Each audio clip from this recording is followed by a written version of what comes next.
अस्सलाम वालेकुम व्यूअर्स, कैसे हैं आप लोग। उम्मीद करती हूँ सब लोग अपने घरों में खैर आफियत के साथ होंगे। लेकर आई हूँ एक बार फिर आप लोगों के लिए ईद स्पेशल रेसिपी। तो रेसिपी भी हमारी बहुत ही स्पेशल है। तो बनाने वाले हैं बहुत ही जूसी मज़ेदार झटपट कीमे के कबाब बनाएंगे। कीमे टिक्की कबाब बनाएंगे जो कि बहुत छोटे साइज़ के बनते हैं, झटपट तैयार होते हैं। सिंपल वे में तैयार करूँगी क्योंकि ईद का मौका होता है, वैसे ही बहुत काम होते हैं लेकिन दिल करता है कबाब खाए जाएं मज़ेदार किस्म के। तो ऐसे ही कबाब बनने वाले हैं, झटपट तैयार करेंगे, जूसी मॉइस्ट और खुशबूदार। तो चलें स्टार्ट करते हैं। कीमे के जो हम कबाब तैयार कर रहे हैं जिसको हम टिक्की कबाब भी कह सकते हैं, इसके लिए जो चीज़ें चाहिए मैं आपको बता देती हूँ। बहुत सिंपल इंग्रेडिएंट्स हैं जो हमारे किचन में ही अवेलेबल होते हैं, वही है सिंपली। अच्छा, ये आप देख सकते हैं लहसुन अदरक को मैंने मोटा मोटा क्या करा है, चॉप कर लिया। आप चाहें तो पेस्ट ले लें लेकिन फ्रेश होना चाहिए। इसमें लहसुन के जवे ज़्यादा हैं और अदरक जो है थोड़ा कम है। तकरीबन 7 से 8 लहसुन के जवे हैं और अदरक बहुत छोटा पीस लिया है, तो अदरक की मिकदार थोड़ी कम है। तो बनता है तकरीबन 1 टेबल स्पून। हरी मिर्ची ली अच्छी ली है, तकरीबन 8 से 10 अदद ली हैं, बड़ी वाली है, इसमें ज़्यादा स्पाइस नहीं होता है। इसको मोटा मोटा क्रश कर लिया है। इसके अलावा इसके अंदर मैंने लिया है धनिया। धनिया आप देख सकते हैं ड्राई वाला है, जो साबित वाला होता है उसको जस्ट मैंने ड्राई रोस्ट किया था और मोटा क्रश कर लिया। तो ये तकरीबन बनता है 1 टेबल स्पून भर के। इसका बहुत अच्छा फ्लेवर आता है। अब हम बात कर लेते हैं स्पाइसेस की, सिंपल और इजी।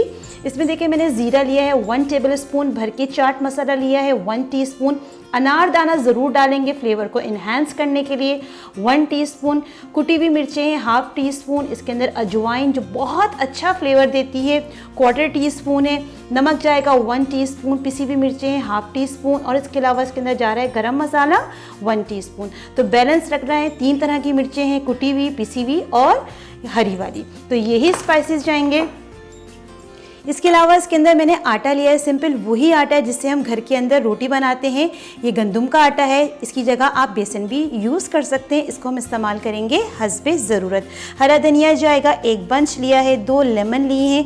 प्याज ज़रा इसमें अच्छी जाएगी, मैंने 3 बड़े साइज़ की ली थी, उसको मैंने क्रश कर लिया था बिल्कुल बारीक बारीक। और इसका जो पानी था निचोड़ के इस तरीके से, जैसे लास्ट वीडियोज़ में मैं आपको सिखा चुकी हूँ, इसका पानी हमने निकालना है, मॉइस्ट जो है ना मॉइस्चर वो निकालना है। अब हम बात कर लेते हैं कीमे की। कीमा इसके अंदर मैंने लिया है गाय का कीमा लिया है, 1 kg लिया है और ये मशीन का है, इसमें फ़ैट भी शामिल है। बहुत अच्छे से वॉश किया था और पानी ड्रेन कर दिया है। तो चलें स्टार्ट करते हैं। कीमे को मैंने एक बड़े बर्तन में निकाल लिया था। अच्छा, कीमा मैं स्टार्टिंग में बताना भूल गई थी, ये मशीन का कीमा है, बारीक वाला कीमा है। जब भी हम कबाब बनाते हैं तो कीमे का इस्तेमाल बहुत बारीक करते हैं। इसके अंदर जस्ट मैंने क्या करना है, सारे स्पाइसेस जो मैंने प्लेटर बना के रखी थी सब एक साथ डाल दूँगी। तो ये सारे चले जाएंगे इसके अंदर। ज़ीरे को थोड़ा सा हाथ से क्रश करके डालूँगी। तो बस ये स्पाइसेस डाल रही हूँ उसके अंदर।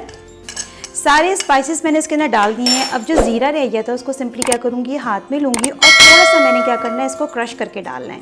वरना ये होता है कि बहुत ज़्यादा बुरा भी लगता है, मुंह में आता है, ज़रा क्रश करके डालेंगे तो ज़रा सही रहता है। तो इस तरीके से हाथ से आप क्रश कर दें, तो बस इस तरह से डालना है।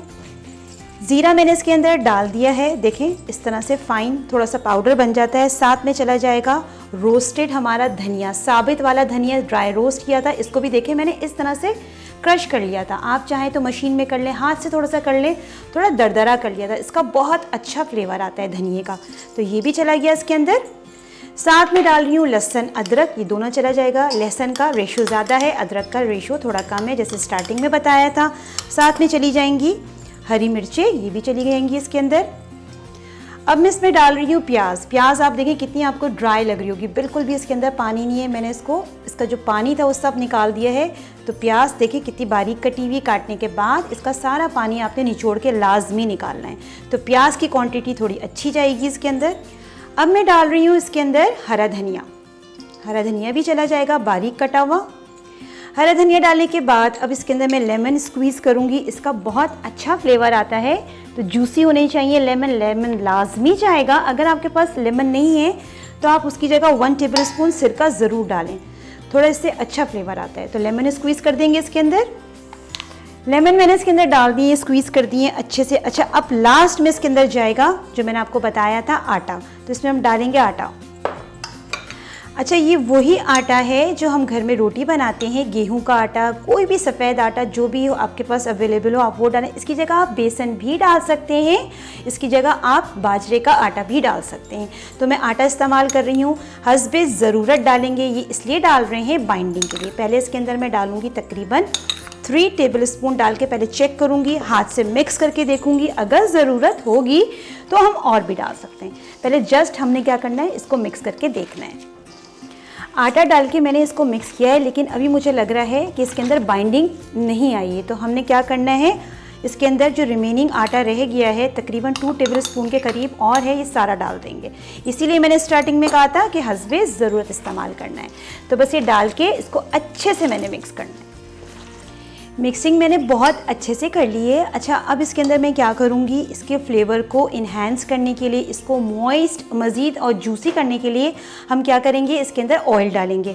ये मेरे पास सरसों का ऑयल है, मैं वो डालूँगी, तकरीबन 2 टेबलस्पून डाल दूँगी। इससे क्या होगा, ये बहुत मॉइस्ट और जूसी रहते हैं। ये एक टिप है बहुत अच्छी, वरना ये होता है लोगों को कंप्लेन होती है जब हम इसको फ्राई करते हैं ऊपर से सख्त हो जाते हैं और अंदर से सही से पकते भी नहीं है। तो ये ऑयल जो अगर आप डालेंगे, अगर आपके पास कोई भी ऑयल है, सरसों का ऑयल नहीं, कोई भी आप इस्तेमाल कर सकते हैं। मेरे पास ये है सरसों का, मैं यूजुअली यही इस्तेमाल करती हूँ कुकिंग में, तो मैंने डाल दिया है। बस ऑयल डाल के इसको मैंने एक बार फिर बहुत अच्छे से मिक्स करना है। ऑयल डालने के बाद मैंने बहुत अच्छे से इसकी मिक्सिंग कर ली है। अब जस्ट हमें क्या करना है, इसके कबाब बनाने हैं। जैसे कि मैंने स्टार्टिंग में बताया था, ये कीमे के कबाब हैं, टिक्की कबाब हैं। टिक्की मीन्स एक टिक्किया में जितनी आपकी हथेली का जो साइज़ होता है उस साइज़ के हम बनाएंगे। छोटे छोटे बनाएंगे क्योंकि देखने में अच्छे लगते हैं, खाने में भी अच्छे लगते हैं। तो बस ये देखें, इस तरह से मैंने छोटे साइज़ के ही बनाने, हथेली के साइज़ के। अगर आपको पसंद है बड़े तो आप बड़े भी बना सकते हैं, लेकिन आज हम थोड़े छोटे ही बनाएंगे। तो ये देखें, परफेक्ट से बनते जा रहे हैं, बहुत अच्छे बनते हैं, बहुत सिंपल, बहुत आसानी के साथ और झटपट तैयार होते हैं। तो सारे मैंने इस तरीके से एक-एक करके रेडी करने हैं। कबाब मैंने सारे रेडी कर लिए हैं। देखिए माशाल्लाह से 1 किलो कीमे में तकरीबन 20 बनाए हैं हमने, परफेक्ट बने हैं। आप चाहें तो इस तरह से ट्रे में सेट करके फ्रीज़ कर लें, डीफ्रॉस्ट करें, जब आपकी ज़रूरत हो निकालें, फ्राई करें। परफेक्ट से रेडी हो गए हैं। बस हमने क्या करना है, सिंपली इसको फ्राई करना है।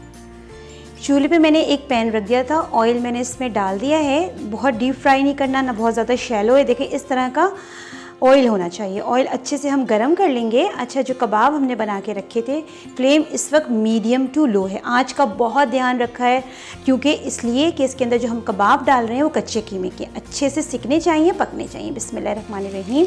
ये देखिए मैं इस तरीके से इसमें डालती जाऊँगी।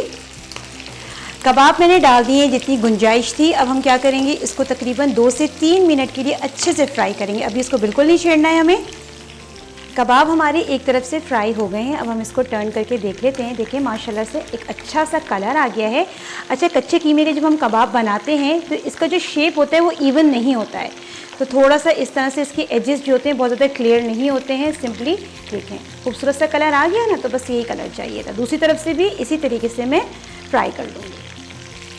कबाब मैंने दोनों तरफ से अच्छे से फ्राई कर लिए। अल्हम्दुलिल्लाह परफेक्ट सा एक कलर आ गया है, इस तरह का टेक्सचर आया है, परफेक्ट से बन गए हैं। बस मैंने क्या करना है, सिंपली इसको एक प्लेट में निकाल लेना है। तो बस इसी तरीके से जितनी भी ज़रूरत है हम फ्राई कर लेंगे, और जो रिमेनिंग है उसको हम फ्रीज़ भी कर सकते हैं। तो बस ये परफेक्ट से बन गए मज़ेदार किस्म के हमारे कीमे के कबाब, जिसको मैंने टिक्की कबाब कहा था। स्मॉल साइज़ के बनाए, बहुत ही परफेक्ट बने। जितनी मेरी ज़रूरत थी मैंने फ्राई कर ली है, बाकी के मैंने क्या करा है, इस तरह से प्लेट में सेट कर दिए। मैं इसको फ्रीज़ कर दूँगी, जब ज़रूरत पड़ेगी निकालूंगी, फ्राई करके इंजॉय करूँगी। अल्हम्दुलिल्लाह रेडी है, रेडी टू ईट। मज़ेदार खुशबूदार अल्हम्दुलिल्लाह हमारे कीमे के कबाब, जिसे मैंने टिक्की कबाब कहा था, परफेक्ट से रेडी हो गए हैं। आपने देखा मैंने कितनी जल्दी तैयार करें, झटपट रेडी किए हैं। तो इस ईद पे लाजमी आपने ट्राई करना है। बहुत सिंपल वे में मैंने तैयार करें हैं, लेकिन टेस्ट बहुत ही यूनिक है। ट्राई कीजिए। ट्राई करने के बाद मुझे कमेंट सेक्शन में ज़रूर बताइए कि आपके कबाब कैसे बने हैं। जितना भी हो सके मेरी वीडियो को शेयर कीजिए, पसंद आए तो लाइक ज़रूर कर दीजिए, चैनल पे नए हैं तो सब्सक्राइब करना भी नहीं भूलिए। इंशाल्लाह फिर हाजिर होंगी एक नई और ज़बरदस्त रेसिपी के साथ। जब तक के लिए दें फातिमा को इजाज़त। अल्लाह हाफ़िज़।